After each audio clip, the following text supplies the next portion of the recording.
Wow!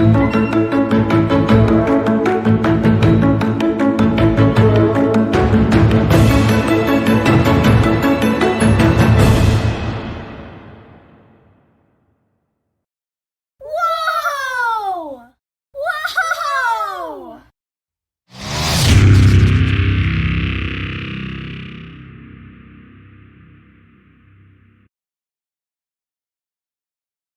Bismillahirrahmanirrahim. Assalamualaikum warahmatullahi wabarakatuh. Waalaikumsalam warahmatullahi wabarakatuh. Perkenalkan, saya Ardiani Sumiwijaya, calon guru penggerak angkatan 10 Kabupaten Bogor.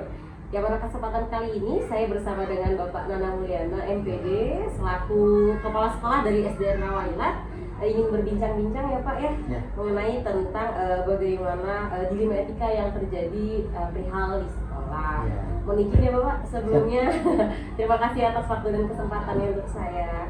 Oke, baik, langsung saja. Untuk ini Pak, poin pertama, selama ini bagaimana Bapak dapat mengidentifikasi kasus-kasus yang merupakan dilema etika ataupun rujukan moral yang terjadi di sekolah Bapak selama Bapak menjadi kepala sekolah? Untuk di Rawailat sendiri, kami mengambil keputusan itu dari mulai kelas yang mendapat permasalahan. Ketika permasalahan itu ada, maka akan kami rapatkan. Biasanya dalam kelas itu adalah rapat verifikasi kakak kelas. Ketika ada muncul ada anak bermasalah atau memang anak tidak tuntas, maka pada hari itu kita tentukan anak tersebut akan menjadi anak titipan di kelas 2 sebagai anak yang tidak tuntas di kelas 1-nya. Oke, baik. Selanjutnya, selama ini bagaimana Bapak menjalankan pengambilan keputusan di sekolah, terutama untuk kasus-kasus di mana ada dua kepentingan yang sama-sama benar ataupun sama-sama mengandung nilai kebijakan. Jadi lebih ke bagaimana Bapak mengambil keputusan bila mana ada kasus permasalahan yang sebenarnya dua permasalahan ini sama-sama baik gitu, tapi Bapak harus mengambil salah satunya. Ketika ada kasus yang memang harus saya pilih, saya biasanya akan memanggil guru senior, karena guru-guru yang senior mereka lebih kental atau lebih dekat dengan kultur yang ada di SD Rawailat. Setelah itu baru kita akan mengambil keputusan untuk apa yang akan kita ambil bersama-sama. Tapi lebih ke musyawarah ya Pak ya, dengan guru yang berpengalaman. Selanjutnya ada langkah-langkah atau prosedur seperti apa yang biasa Bapak lakukan selama ini dalam mengambil sebuah keputusan tentunya dalam hal di sekolah? Biasanya kalau pertama adalah saya akan mengidentifikasi permasalahan yang ada. Setelah permasalahan itu ada, dari mana permasalahan itu munculnya, baru kita buat kenapa ya, apa dan kenapa sebelum itu permasalahan itu bisa muncul. Kalau memang akar permasalahannya dari dalam, ya kita akan selesaikan dengan guru-guru. Ketika itu dari luar, kita akan bekerja sama dengan komite sekolah. Selanjutnya ada hal-hal apa saja yang selama ini Bapak anggap efektif dalam pengambilan keputusan? Jadi lebih ke menurut Bapak ketika ada permasalahan, hal yang paling efektif untuk dapat memecahkan sebuah masalah, Bapak?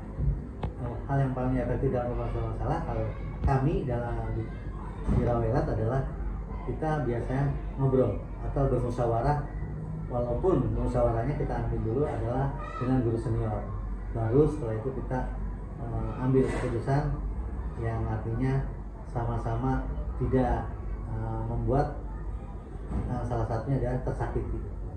Baik. Ya, selanjutnya ada hal-hal apa saja yang selama ini merupakan tantangan menurut Bapak ya selama Bapak menjadi kepala sekolah untuk dapat mengambil keputusan, khususnya kasus-kasus dilema etika, tentu misalkan ada guru yang bermasalah gitu, sedangkan menurut Bapak keduanya mempunyai keseimbangan yang sama, tapi Bapak harus memutuskan untuk mencari jalan keluar yang terbaik seperti itu. Biasa kalau ada dilema itu saya tidak sendiri, saya akan manggil guru-guru tadi, guru yang senior, terus guru-guru yang memang lebih paham dengan karakteristik dengan guru tersebut, melalui tadi adalah dengan teman sejawat.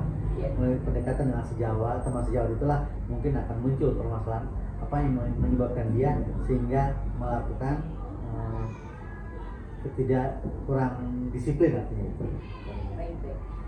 Selanjutnya, apakah Bapak memiliki sebuah tata kala ataupun jadwal tertentu dalam sebuah penyelesaian kasus dilema etika, ataupun Bapak ada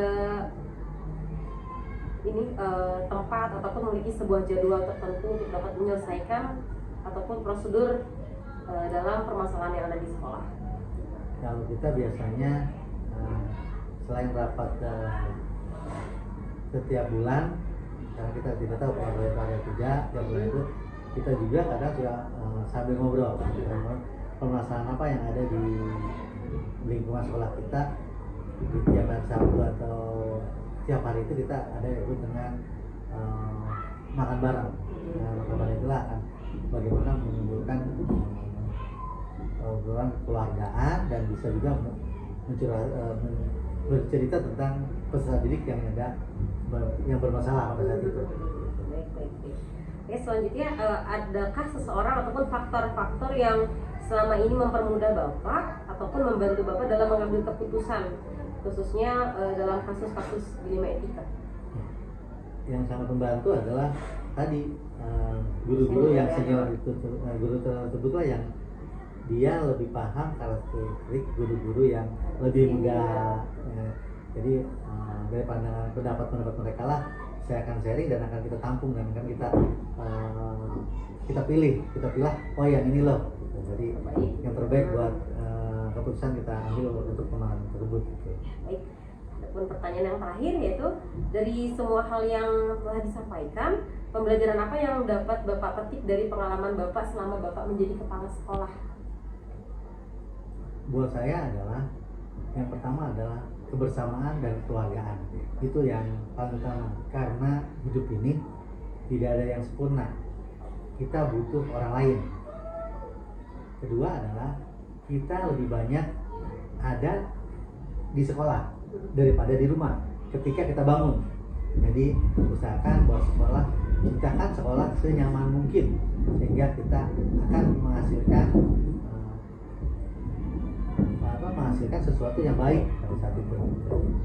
Baik, sepertinya cukup itu pertanyaan dari saya. Terima kasih Bapak atas jawabannya, Masya Allah sangat membuka pikiran saya tentang bagaimana cara mengusahakan sebuah kasus yang ada di sekolah. Terima kasih atas sharingnya. Cukup sekian. Wassalamualaikum warahmatullahi wabarakatuh. Waalaikumsalam.